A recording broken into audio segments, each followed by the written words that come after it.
बोलबम बोलबम जैसु जैसु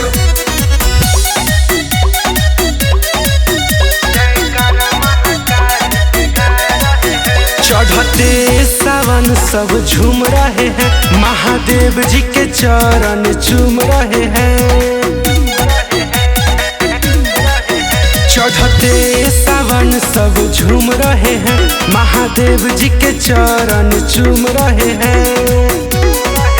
सब खुशी से देव घर जा रहे हैं, जयकारा महाकाल के गा रहे हैं। सब खुशी से देव घर जा रहे हैं, जयकारा महाकाल के लगा रहे हैं। प्रेम से बोली देव घर वाले बाबा की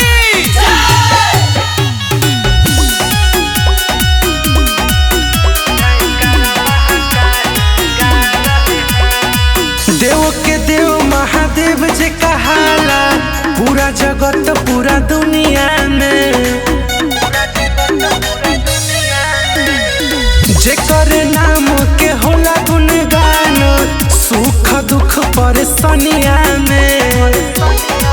सब खुशी से टीका लगा रहे हैं, जयकारा महाकाल के गा रहे हैं। सब खुशी से देव घर जा रहे हैं, जयकारा महाकाल के लगा रहे हैं।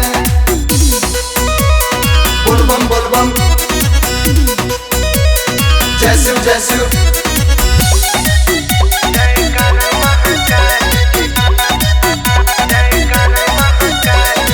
बेल के पाता पर बोल बम लिखो, गाना बजाओ और भंगिया के। एक गो चीज भावेला जेकरा, चलो बनाओ भंगिया के।